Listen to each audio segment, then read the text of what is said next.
Grabing collab ito. TV5 shows mapapanood na rin sa Kapamilya Channel, 2 primetime kapuso mapapanood na rin sa TV5. Ruel Carino mapapanood na pagkatapos ng Eat Bulaga.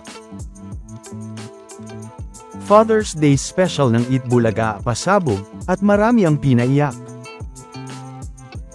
Isang pasabog na opening nga ang napanood sa Eat Bulaga, na kung saan ay isang Father's Day special nga ang napanood sa by request kasama ang mga Dalbark ads, na kung saan ay present naman ngayong Sabado si Tash.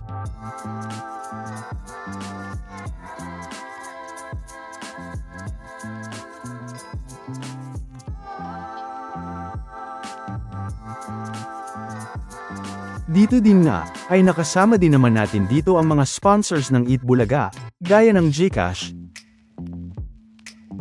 Glade at Mr. Donut.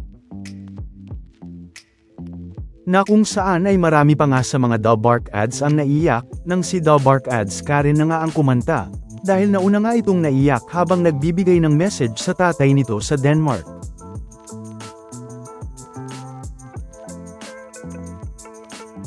Kaya naman ay makikita ngang kahit si Boss Joey ay naiyak dito.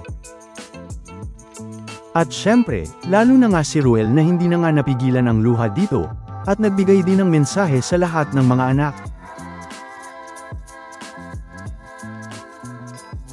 Samantala, isang matinding pasabog na kalab nga ang nangyari sa kapatid, kapamilya, at sa ilang kapuso show, na talaga namang pinag-usapan matapos nga ang announcement na ito.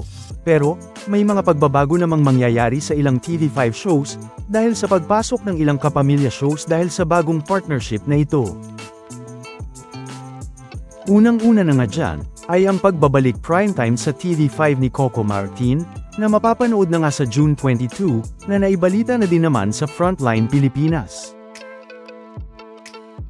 Na kung saan nga, ay ayon din sa President and CEO ng TV5 na si Mr. Guido Zabaliero, ay mapapanood na nga ulit ang Kapamilya show sa TV5, at ganun na rin naman ang ilan lang muna sa kapatid show sa Kapamilya.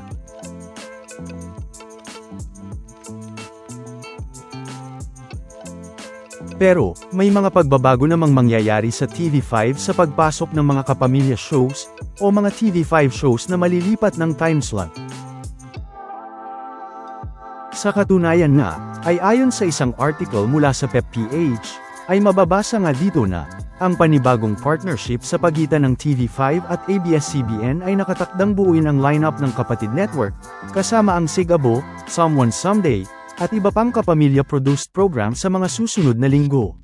Gaya na nga lang ng Sigabo ni Julia Montes at Coco Martin, at Someone Someday ni James Reid at Catherine Bernardo.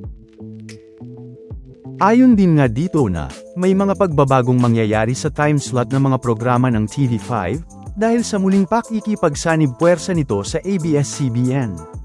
Opisyal na mag-uumpisang mapanood sa Kapatid Network ang Coco Martin Sigabo, ang action drama primetime series na pinagbibidahan nina Coco Martin at Julia Montes, sa June 22, 2026. My Best Friend Eman. Simula naman sa July 27, magiging panghapong programa ng TV5 ang dating primetime series na My Best Friend Eman, dahil mapapanood ito pagkatapos ng Eat Bulaga. Kaya naman, pagkatapos na nga ng Eat Bulaga mapapanood ang My Best Friend Eman, at pagkatapos na rin ng Eat Bulaga natin mapapanood ang pagpasok ni Ruel Carino dito.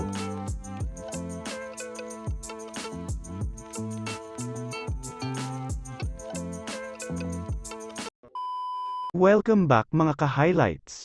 Bago tayo magpatuloy ay maaaring mag-subscribe at i-click ang notification bell para updated kayo sa mga susunod pang videos, at paki-like na rin ang video, share at mag-comment na rin. Maraming salamat po.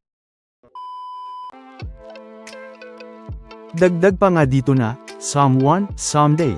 Kung hindi magbabago ang plano, ang Someone Someday ang matutunghayang programa, kasunod ng Sigabo. Susundan ang Someone Someday ng A Secret in Prague. Ang Someone Someday ang romantic drama series na pinangungunahan nina Catherine Bernardo, James Reid, at Maha Salvador. Ang A Secret in Prague naman ang action drama series nina Enrique Hill at Andrea Brillantes na napapanood sa TV5 at sa Netflix. Nakatakda ring ipalabas sa TV5 simula sa August 2026 ang Minute to Win It, ang magbabalik telebisyon na game show ni Luis Manzano. Di umano, ilalagay ito sa time slot ng una sa lahat, ang mid-primetime newscast ni Jiggy Manikad. Face to Face to air on ABS-CBN platforms. Sa mga programa ng TV5, ang Face to Face with Ate Coring ni Corina Sanchez ang unang mapapanood sa ABS-CBN platforms. Magsisimula ito sa June 29. Hindi lang yan, dahil mapapanood na rin sa hapon champion ng TV5, ang dating show ni Barbie Forteza at David Lee Coco sa GMA noon, na mababasa naman dito na, Barbie, David Over the Bakod, sa TV5. Nothing to worry naman ang mga fans dahil hindi naman talaga nila iiwanan ang Kapuso Network. Simula kasi sa June 29 ay mapapanood ang Manu Po Legacy, The Family Fortune, sa kapatid network ng businessman na si Mr. Manny V. Pangilinan. Actually, ipinalabas na sa GMA7 ang nasabing serye noong 2022 at produced nyo ng Regal Entertainment Inc. ng mag-inang Mother Lily at Rosel Monteverde. Nang makausap namin si Miss Rosel tungkol sa pagpapalabas ng Manu Po Legacy, The Family Fortune sa TV5, nilinaw niyang ang Regal ang may hawak sa rights ng nasabing serye. Pero hindi naman daw mabibigla ang GMA Network sa desisyon nilang ipalabas uli yun. Ipinaalam daw nila sa Kapuso Network ang deal nila sa TV5. Say ni Miss Rosel, of course, alam ng GMA, the rights belongs to Regal. Na bagong aabangan na naman sa TV5. Na mababasa pa nga ang naging reaksyon ng mga netizens dito.